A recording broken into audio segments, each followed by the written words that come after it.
Shalom Bapak Ibu Saudara semua. Salam di dalam kasih kemurahan Tuhan Yesus Kristus. Pada malam hari ini kembali kita dalam satu persekutuan yang kudus, doa malam disertai dengan pendalaman Alkitab. Mari dengan keberadaan kita percaya Yesus dari yang dulu, sekarang, bahkan sampai selamanya. Ada Yesus yang berkuasa atas hidup kita. Puji nama Tuhan. Bersama kita akan datang pada Tuhan. Haleluya, haleluya. Terima kasih Bapa yang surga. Terima kasih untuk malam hari ini, atas kesempatan, atas waktu yang Kau berikan buat kami. Sebentar kalau kami akan bersekutu dalam doa penyembahan. Mari Tuhan, Engkau Allah ada di tengah-tengah kami. Kami rindu Tuhan, kami boleh memberikan yang terbaik. Pujian, ucapan syukur, tubuh, jiwa maupun roh kami persembahkan buat Engkau Yesus Tuhan kami. Terima kasih Yesus. Terima kasih Tuhan, terima kasih. Jarak tidak membuat kami kendor untuk kami boleh bersekutu dalam persekutuan yang kudus. Kami boleh bersama-sama Tuhan memuji dan membesarkan nama. Kami boleh bersama-sama berdoa. Kami boleh bersama-sama menyatakan rasa syukur kami, rasa cinta kami dalam doa penyembahan. Terima kasih Bapa, terima kasih. Terima kasih Tuhan. Kami awali ibadah kami pada malam hari ini hanya di dalam nama Yesus Kristus Tuhan. Haleluya. Amin.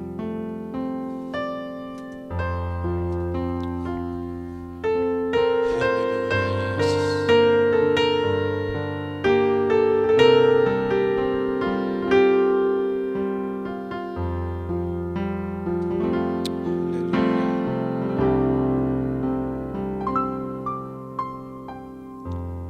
Firman-Mu ya dan amin, janji-Mu menopangku,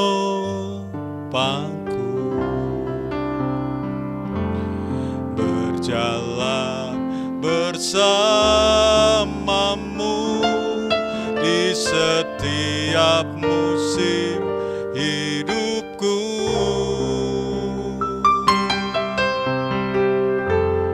Firman-Mu ya dan amin, janji-Mu menopangku,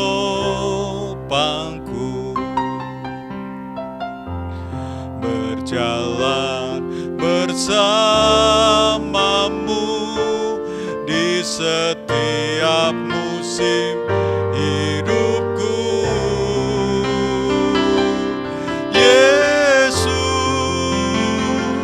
Aku cinta padamu, Yesus,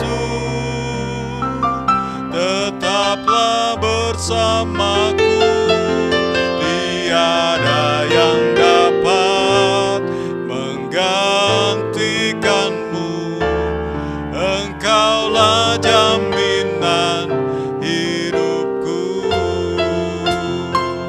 Haleluya. Firman-Mu ya dan amin. Firman-Mu ya dan amin, janji-Mu menopangku, berjalan bersama-Mu di setiap musim hidupku. Yesus,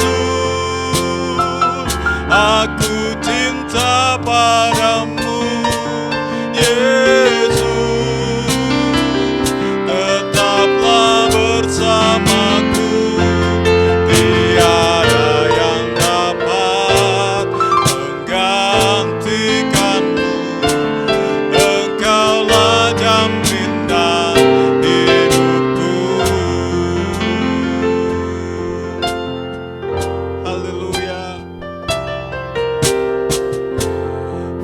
firman-Mu ya dan amin.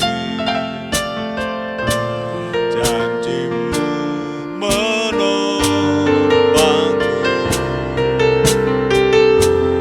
berjalan bersamamu di setiap musim hidupku. Yesus, aku cinta padamu. Yesus, tetaplah bersamaku. Tiada yang dapat menggantikanmu. Engkaulah jaminan hidupku. Yesus, aku cinta padamu. Yesus, tetaplah bersamaku. Tiada yang dapat menggantikanmu. Engkaulah jaminan hidupku.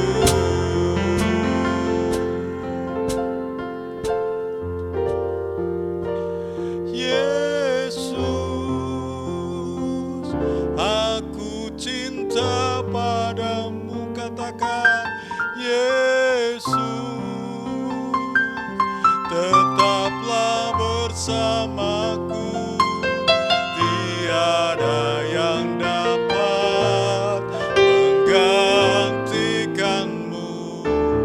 Engkaulah jaminan hidupku. Yesus, aku cinta padamu. Yesus, tetaplah bersamaku. Tiada yang dapat menggantikanmu. Engkaulah jaminan hidupku. Engkaulah jaminan hidupku. Engkaulah jaminan hidupku.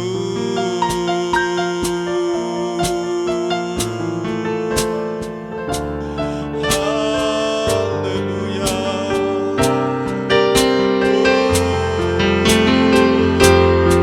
Engkau jaminan hidup kami. Engkau jaminan. Haleluya.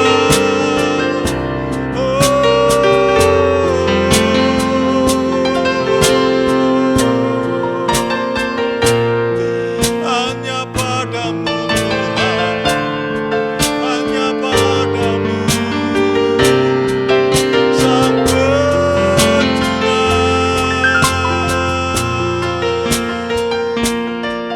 Haleluya.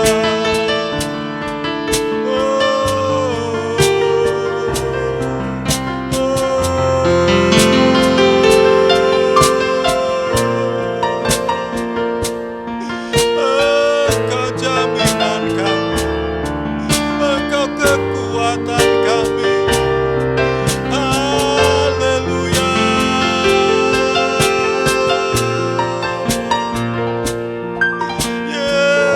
Yesus, haleluya.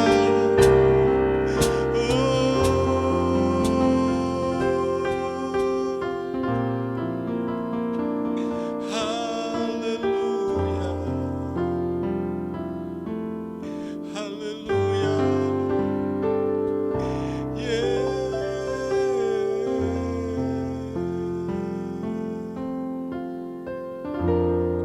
Sungguh hanya Engkau jaminan kami. Terima kasih Yesus.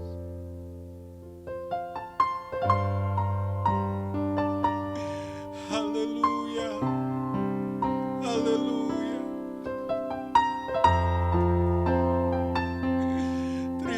kasih Yesus. Terima kasih. Terima kasih Yesus. Untuk tahun kemarin, untuk tahun ini, bahkan untuk tahun ke depan Tuhan, kami mau mempercayakan hidup dan kehidupan kami ke dalam tangan. Terima kasih.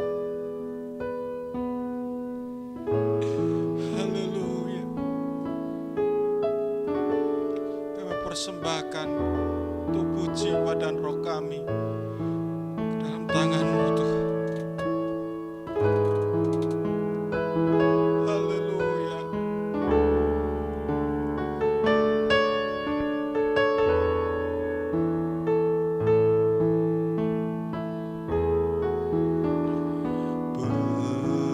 Berserah kepada Yesus, tubuh, roh, dan jiwaku. Ku kasihi, ku percaya, ku ikuti Dia. Aku berserah, aku berserah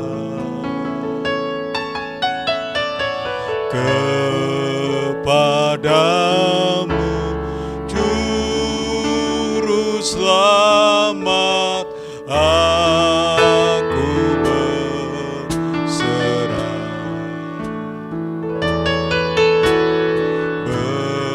berserah kepada Yesus, tubuh, roh, dan jiwaku.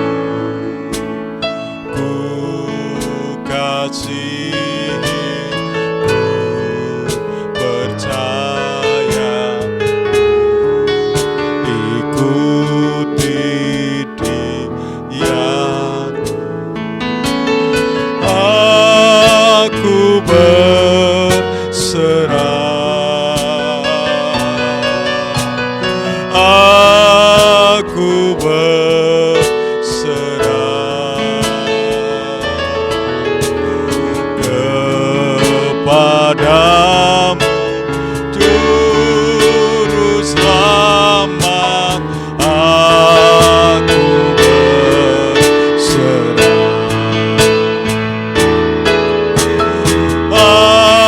aku berserah, aku berserah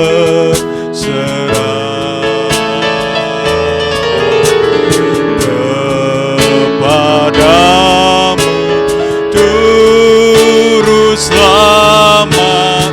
Aku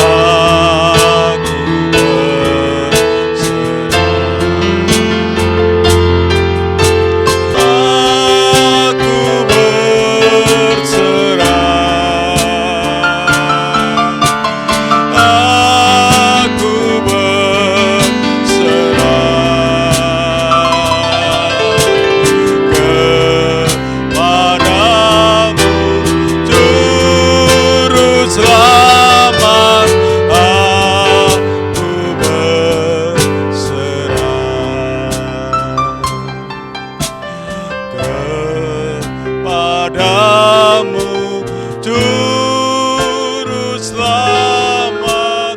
Aku berserah.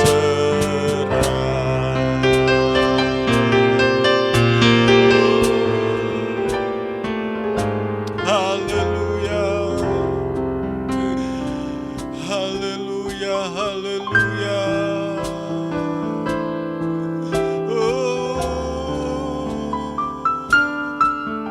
Haleluya.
sembah, biar kami puja hanya Engkau.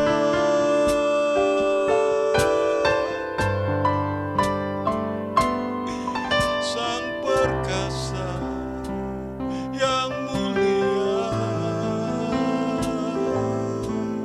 hanya Engkau, Raja kami, penguasa kami. Haleluya, Yesus, haleluya.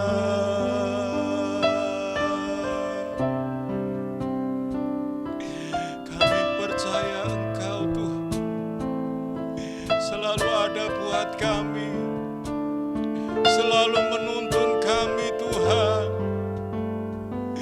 Haleluya, haleluya. Terima kasih Tuhan, terima kasih. Terima kasih Yesus. Sungguh kami memerlukan Engkau di dalam setiap langkah laku hidup kami. Kami membutuhkan Engkau lebih dari nafas kami Tuhan. Terima kasih Yesus.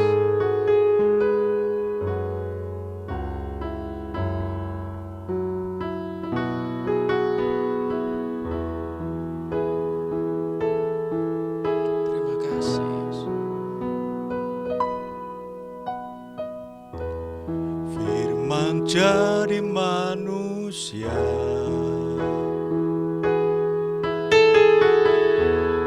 yang di antara kita ada hidup terang bagi manusia. Engkau datang bagi kepunyaanmu, Yesus, Kaulah juru selamatku. Ku akui Kau Tuhan bagiku. Kau terang bagi saat gelapku. Kau pintu bagi setiap jalan.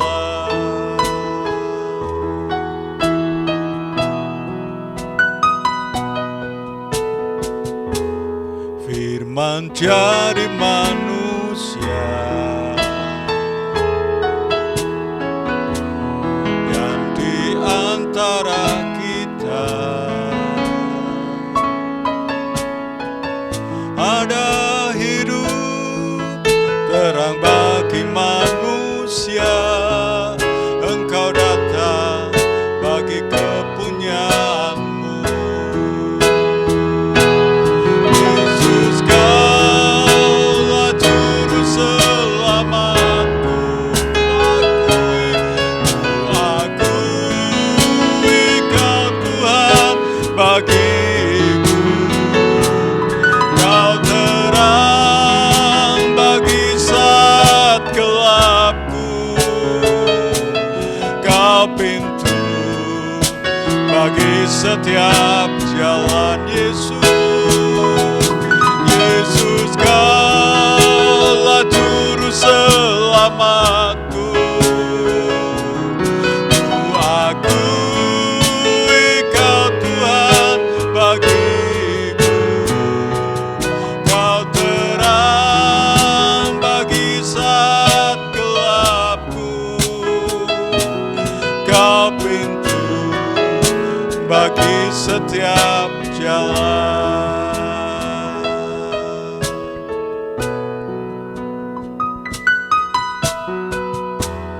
Firman jadi manusia,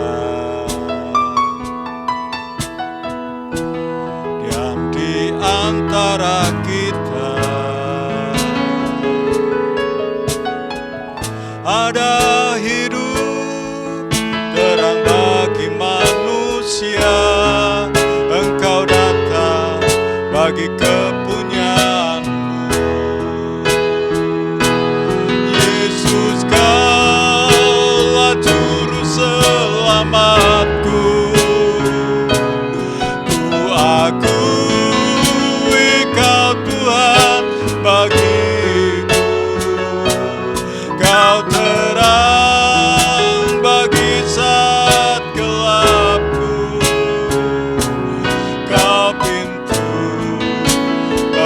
setiap jalan.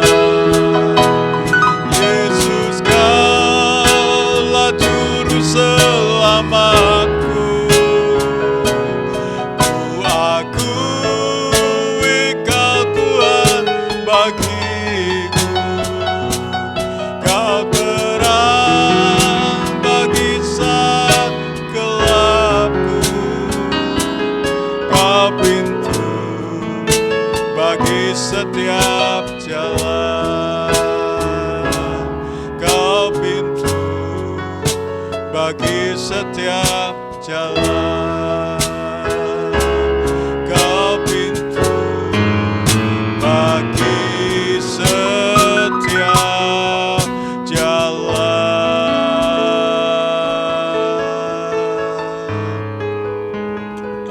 Haleluya, haleluya.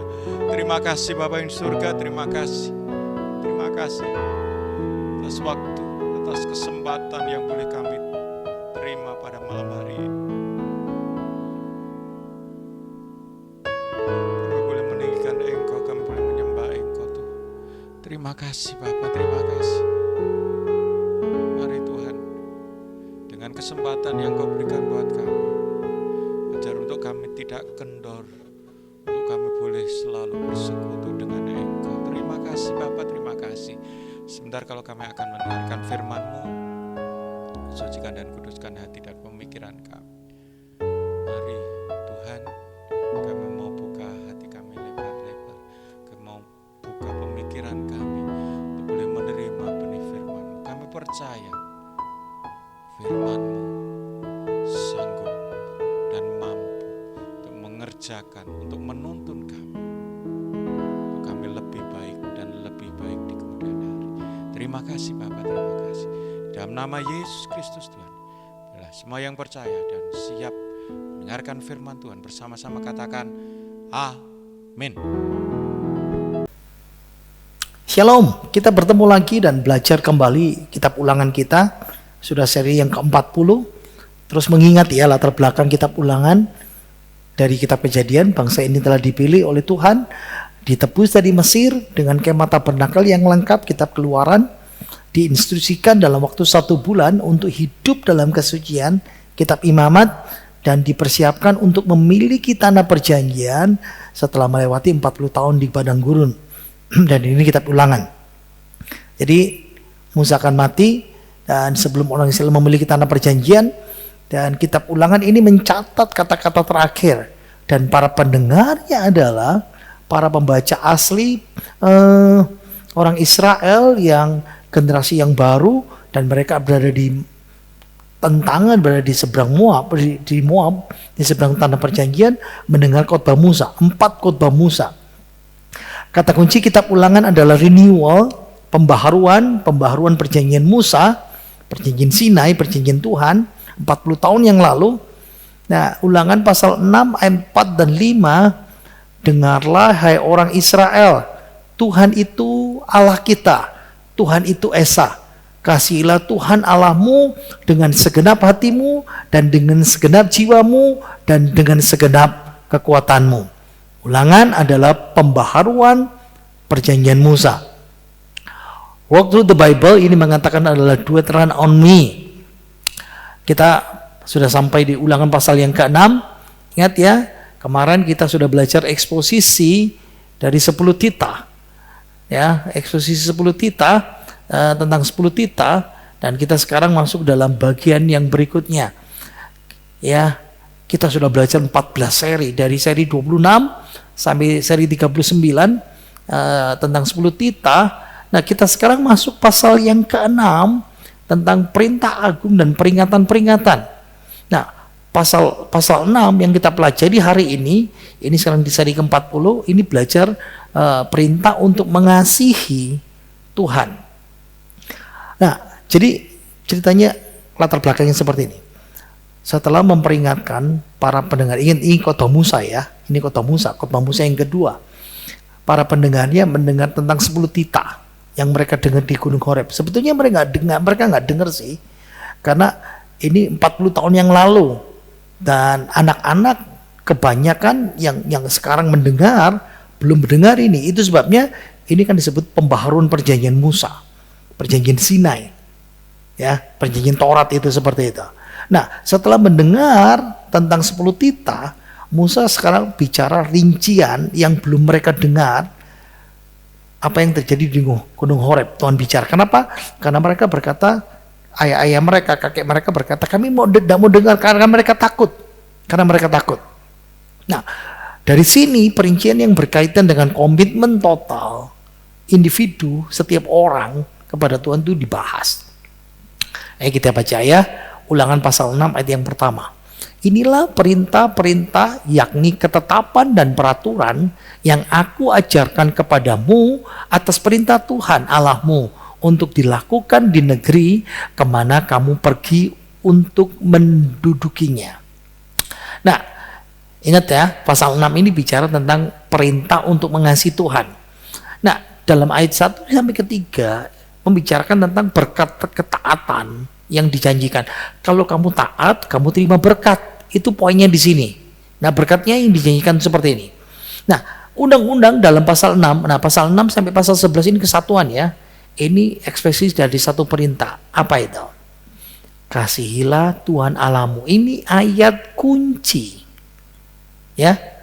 Kasihilah Tuhan Allahmu dengan segenap hatimu dan dengan segenap jiwamu dan dengan segenap kekuatanmu. Jadi gini, ketaatan dari pihak orang Israel, kalau kamu taat berarti kamu mengasihi Allah. Sederhana kan? Kalau kamu taat berarti kamu cinta sama Tuhan. Makanya ingat ya, banyak orang Kristen berkata, aku cinta Yesus, aku mengasihi Yesus. Ku mau cinta Yesus selamanya. Mbel.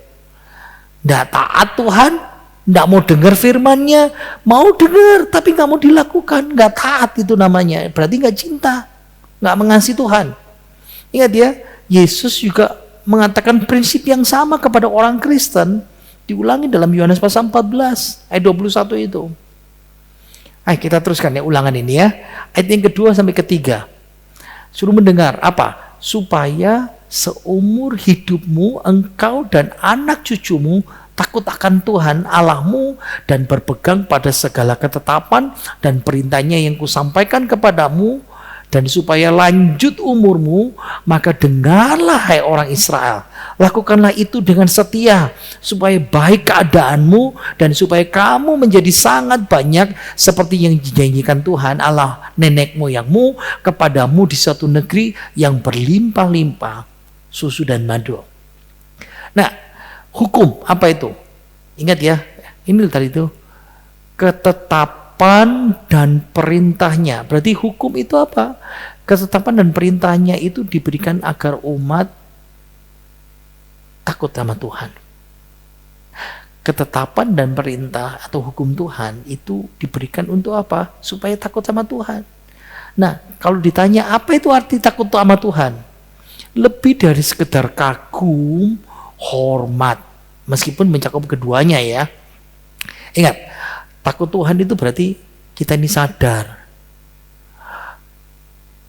moral harus bersih, murni. Allah Maha Kuasa. Karena Allah Maha Kuasa, Dia mau susah suci. Dan itu sebabnya kita takut kalau kita nggak taat. Takut Tuhan itu berarti kita menanggapi Dia, kita menyembah Dia, kita melayani, kita beriman, kita percaya, kita taat, kita komitmen kepada Tuhan. Nah, berani nggak kita ngaku, saya takut sama Tuhan? Itu penting. Jadi, kebutuhan untuk mentaati Tuhan itu ditekankan berulang-ulang dalam kitab Ulangan. Oke, kita mau lihat ya, secara keseluruhan. Ingat ya, dengan mentaati, umat dapat berkat kemakmuran. Apa? Pakai frasa di sini. Supaya baik keadaanmu. Apa sih baik keadaanmu? Lihat ya, kalau mau lihat baik keadaanmu dalam Alkitab, ini istilah 8 kali muncul dalam kitab Ulangan. Dan itu semuanya kalau kamu taat, baik keadaanmu. Berarti kenapa kita taat? Supaya baik keadaan. Apa itu baik keadaan? umur panjang dan menikmati hidup.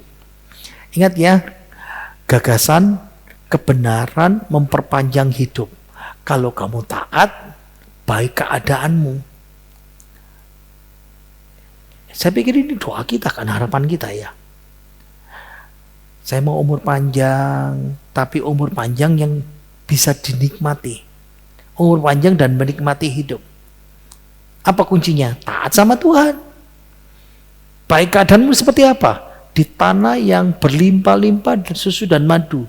Nah, dalam dokumen-dokumen, tulisan-tulisan ugaritik Mesir, ini mengatakan tanah berlimpah susu madu itu tanah Kanaan. Dan mereka mau masuk tanah Kanaan.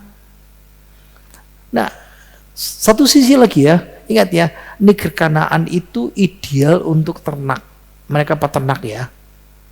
Ternak domba, kambing, sapi. Dari susu keluar mentega, keluar keju. Nah, banyak dairy milk ya. Nah, ingat ya, karena Israel itu peternak. Makan di padang rumput yang baik, dan ternak produksi susu yang terbaik, keju terbaik, dan lebah akan sibuk menghasilkan madu. Susu dan madu itu menandakan kemakmuran dalam bidang pertanian, peternakan. Itu sebabnya ditekankan.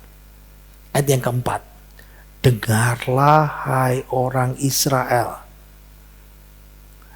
Tuhan itu Allah kita. Tuhan itu Esa. Ingat ya, ini yang kita baca tiap kali ketemu. Ini ayat kuncinya. Nah, ini dikenal namanya Jewi Shema atau Shema Israel. Dengarlah hai Israel. Hear all Israel, the Lord of our God, the Lord is one.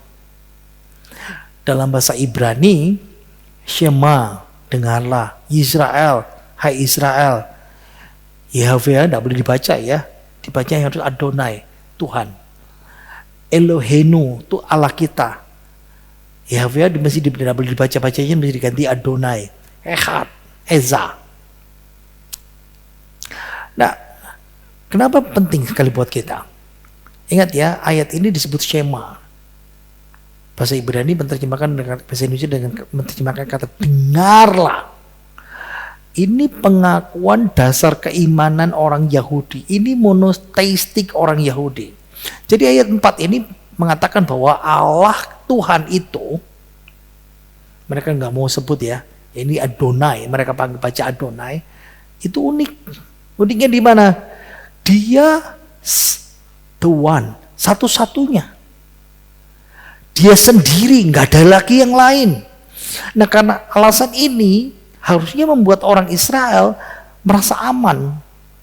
Ingat ya, mereka akan masuk negeri Kanaan. Nah, negeri Kanaan itu mereka bukan menyembah monoteistik, mereka menyembah Allah banyak. Dewa banyak, politeistik. Nah, ingat, dewa-dewi dari timur dekat kuno itu gak seimbang, gak selaras. Satu dewa dengan dewa lain kadang-kadang bertengkar. Ini membunuh, ini bermusuhan. Dewa ini perang sama ini. Lihat ya, ini dewa Baal. Oke, pernah kalau sudah melihat ya, tuan atau pemilik. Ini dewa kepala, pemimpin laki-laki orang Kanaan, Venesia. Nah, dibunuh sama Mod. Dewa juga. Jadi dewa itu saling membunuh. Ya, disembah di tempat-tempat tinggi di Moab orang Kanaan ya. Enlil, lihat ya, dia pencipta, tapi dia diasingkan. Ini dewa memperkosa. Lihat ya, jadi ingat ya, kalau sudah jadi penyembah kafir, seperti orang Kanaan, dewanya banyak. Tidak tentrem, tidak damai. Kalau setia satu sama satu dewa, dewa yang lain gak cocok bertengkar.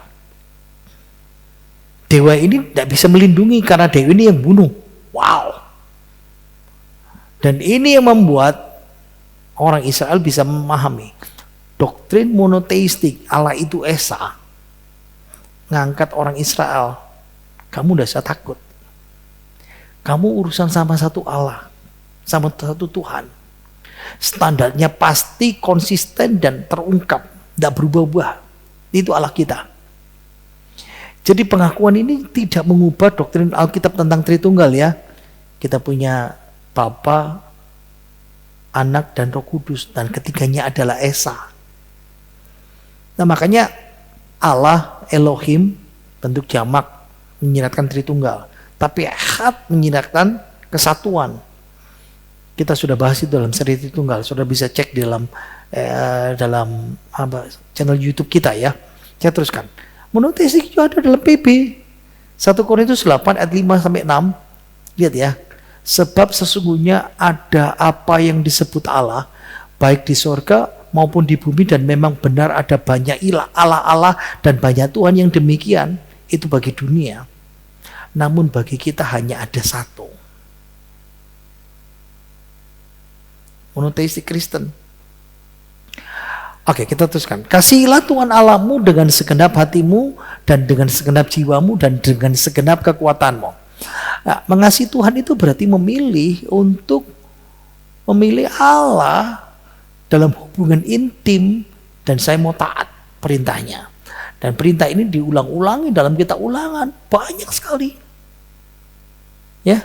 Nah, perintah ini juga inti dari peraturan perjanjian. Lihat ya. Dalam perjanjian baru dihubungkan lagi ya. Tuntutan Allah akan pengabdian yang eksklusif dan intensif. Hanya Allah. Allah nggak mau diduakan. Allah adalah Allah yang cemburu. Makanya Yesus berkata, kasihilah Tuhan Allahmu dengan segenap hatimu, dengan segenap jiwamu, dengan segenap akal budi kekuatanmu. Ini adalah perintah yang pertama dan yang utama. Tegaskan.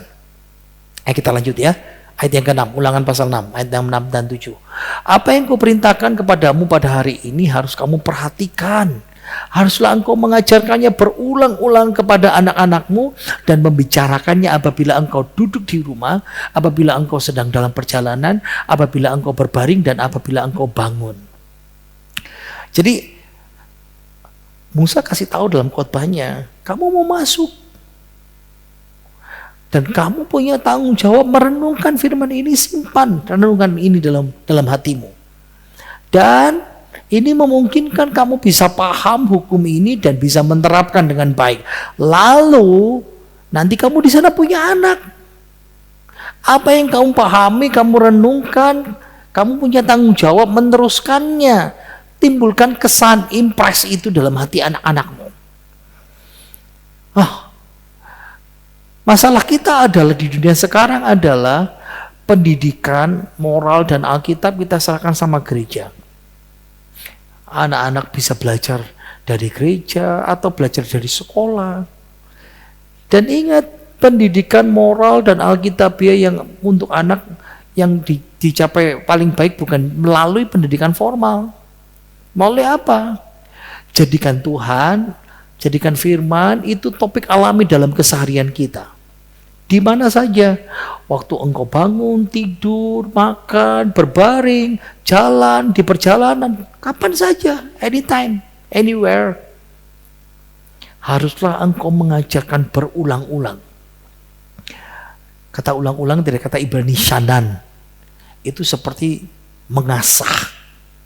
Kayak pisau ya. Pisau itu gak mungkin sekali. Berulang-ulang. Dipertajam. Makanya shanan itu ngajar dengan rajin. Ada ulang-ulang, diulang-ulangi. Makanya kenapa kitab Ulangan ini pendahuluannya selalu diulangi. Latar belakangnya apa, sampai kita nempel. Saya rasa sudah hafal sekali itu. Nah, pengajaran orang tua itu sama persis di sini, bagian ini. Kamu harus bisa menembus hati anak-anakmu. Ayat 8 dan 9. Haruslah juga engkau mengikatnya sebagai tanda pada tanganmu, dan haruslah itu menjadi lambang di dahimu. Haruslah engkau menuliskannya pada tiang pintu rumahmu dan pada pintu gerbangmu. Nah, lihat ya. Ini yang dilakukan secara letterlek oleh orang Israel. Mengikat tanda pada tanganmu. Lihat di sini. Jadi kalau mereka berdoa, mereka lilit lambang di dahi. Atau haruslah engkau menuliskannya pada tiang pintu rumahmu dan pintu gerbangmu. Ini namanya mezuzah. Ditulis di situ. Nah ingat, sebetulnya perintah ayat ini fokusnya secara simbolis rohani. Perlu berkelanjutan. Ayat 10. Maka apabila Tuhan Allahmu telah membawa engkau masuk ke negeri yang dijanjikannya dengan sumpah kepada nenek moyangmu yaitu Abraham, Ishak dan Yakub untuk memberikannya kepadamu kota-kota yang besar dan baik yang tidak kau dirikan, rumah-rumah penuh berisi berbagai barang baik yang tidak kau isi, sumur-sumur yang tidak kau gali, kebun-kebun anggur dan kebun-kebun zaitun yang tidak kau tanami, dan apabila engkau sudah makan dan menjadi kenyang, maka berhati-hatilah supaya jangan engkau melupakan Tuhan yang telah membawa kamu keluar dari tanah Mesir, dari rumah perbudakan. Nah, sekarang Tuhan memperingatkan tentang kemakmuran.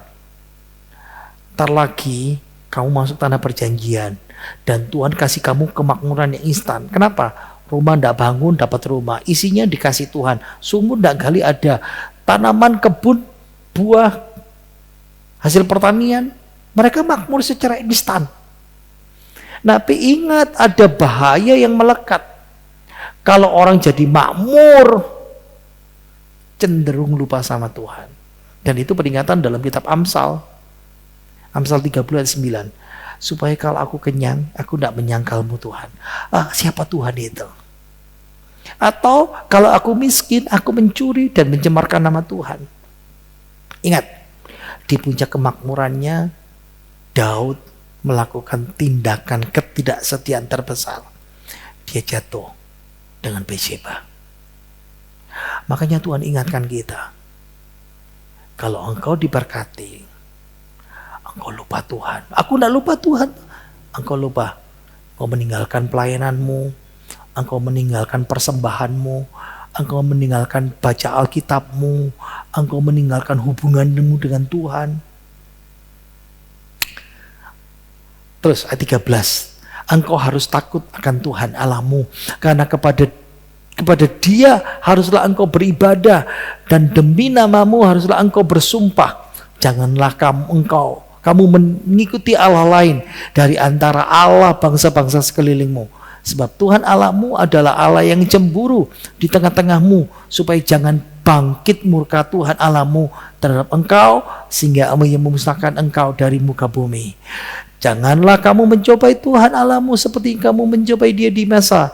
Hendaklah kamu berpegang pada perintah, peringatan, dan ketetapan Tuhan Allahmu yang diperintahkannya kepadamu. Haruslah engkau melakukan apa yang benar dan baik di mata Tuhan, supaya baik keadaanmu dan engkau memasuki dan menduduki negeri yang baik yang dijanjikan Tuhan dengan sumpah kepada nenek moyangmu, dengan mengusir semua musuhmu dari hadapanmu seperti yang difirmankan Tuhan. Nah, peringatan Tuhan ya tentang kemakmuran. Nanti kalau kamu sudah makmur, kamu mesti hati-hati. Kamu mesti tetap takut sama Tuhan dan lebih melayani Tuhan. Ingat ya, makin diberkati kita, makin cinta Tuhan. Amin. Makin diberkati bukan makin pelit, makin diberkati bukan makin hitung-hitungan sama Tuhan, makin diberkati semakin takut dan hormat dan melayani Tuhan. Haruslah engkau bersumpah. Ini memperkuat takut akan Tuhan. Ingat ya, kalau orang bersumpah berarti dia bertanggung jawab untuk memenuhi. Sumpah sama Tuhan, tanggung jawab sama Tuhan, memenuhi. Nah, tanda melupakan Tuhan itu dengan apa? Nanti kamu lupa. Ikut apa? Dewa-dewa. Ingat ya, kenapa? Tuhan ciptakan kita dengan tidak hanya dengan kapasitas menyembah, tapi kita butuh beribadah. Makanya Tuhan kan bilang, kamu tidak bisa mengabdi kepada Allah dan kepada Mammon. Kejar duit terus, tapi lupa Tuhan. Ingat ya, ini yang Tuhan peringatkan. Waktu makmur jangan lupa siapa yang memberkati kita. Oh, ini kerja kerasku kok. No, ini dari Tuhan. Dengan tindakan ketidaksetiaan ini menghasilkan penghakiman. Ingat, Allah kita satu. Enggak ada mau lagi yang ada yang kedua. Dia Allah yang cemburu. Kecemburuannya memang bersifat etis ya. Ingat kemarin pernah kita bahas di beberapa itu. Ya, kecemburuan kenapa? Israel itu miliknya, kita ini miliknya Tuhan. Ada bahaya lain, apa? Waktu masuk tanah perjanjian, bukan saja makmur dan lupa Tuhan, tapi kita menguji Tuhan dengan cara apa? Dikasih contoh sama Musa, waktu di masa ini Keluaran pasal 17. Mereka lagi kekurangan air, dipikir mau mati kehausan. Bukannya percaya Tuhan waktu pencobaan, tapi mereka malah menguji Tuhan dengan mengeluh dan bertengkar. Ini flashback ya. Waktu mereka dalam perjalanan ke Rafidim, kira-kira jalannya seperti ini. Belum ada aspal waktu itu ya. Gersang. Ingat, Tuhan beserta mereka. Tuhan menuntun mereka sudah berbulan-bulan. Tidak pernah dikasih makan, tidak pernah dikasih minum. Sama seperti ini. Gersang dialami waktu perjalanan. Apa sih poinnya? Nanti kamu tinggal, lalu ngalami masalah. Sama seperti kita sekarang. Kita percaya Tuhan, kita hidup bersama Tuhan, lalu ada masalah. Apa yang terjadi? Mungkin kehabisan air, kehabisan uang, sakit, ada musibah, ada persoalan. Lagu lamanya apa? Ngomel. Bahkan mereka parah mau melempari Musa dengan batu. Keluarga bertengkar. Lalu Tuhan turun tangan, kasih mujizat. Apa penyataan Tuhan di Rafidim? Orang-orang ini mencobai Tuhan.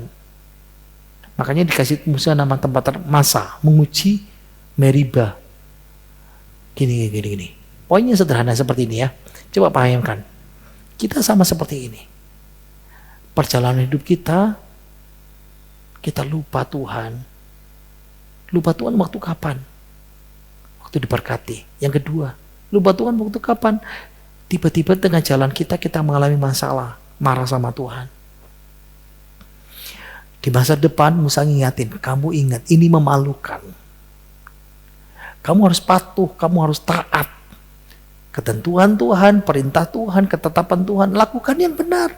Tidak peduli kesulitan apa yang terjadi di depan menghadang, tetap taat sama takut Tuhan. Oke, saya mau tutup. Memang ayatnya masih panjang, tapi saya cukup sampai di sini. Besok minggu depan kita belajar yang pasal yang ke-7. Saya mau tutup dengan satu penerapan untuk kita. Ada seorang ayah yang punya anaknya itu nakal sekali.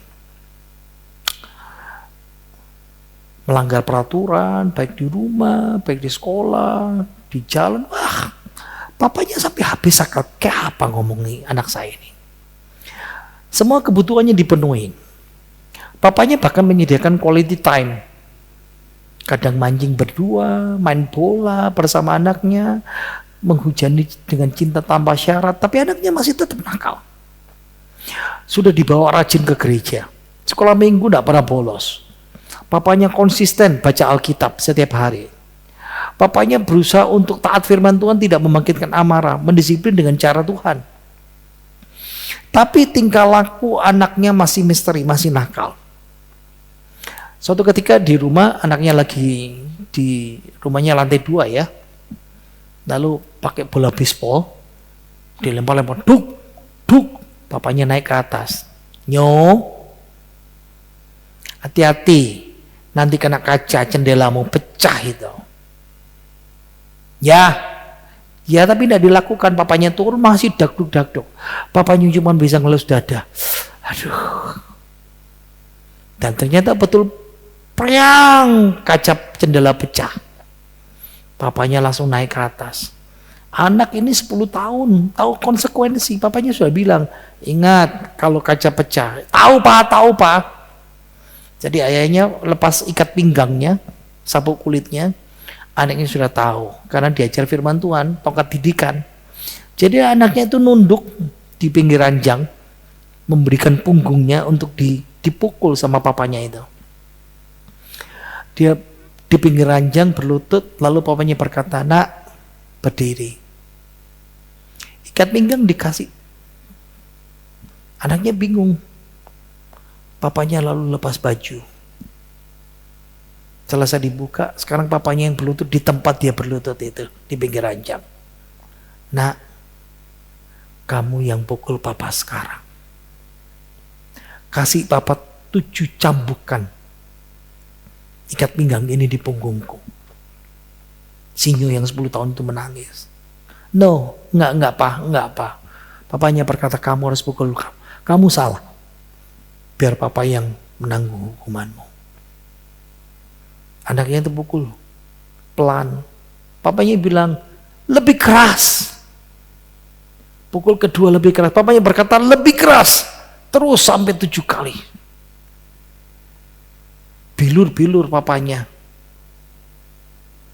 Anaknya menangis, papanya berkata, kamu tahu kenapa papa lakukan ini? Nggak tahu, Pak. Dan papanya cerita, waktu Yesus disalib, dia ambil hukuman yang terburuk yang pernah dijatuhkan kepada siapapun. Tuhan Yesus dicambuk, dipukul, dipaku, ditusuk, disalib sampai mati. Nah, menurut kamu siapa yang melakukan ini? Anaknya ingat, oh itu orang Yahudi, orang Romawi. Papanya bilang, nak, Yesaya bilang, pasal 53 ayat 35, tetapi dia tertikam oleh karena pemberontakan kita. Ia diremukkan oleh karena kejahatan kita. Ganjaran yang mendatangkan keselamatan bagi kita ditimpakan kepadanya, dan oleh bilur-bilurnya kita menjadi sembuh. Nah, ini kasih Allah kepada kita. Kasih kepada orang yang tidak layak dikasihi. Yesus lakukan menanggung dosa kita. Dan sekarang Papa lakukan yang sama. Supaya kamu diubahkan Tuhan. Karena peristiwa itu, anak itu belajar sesuatu yang berharga hari itu.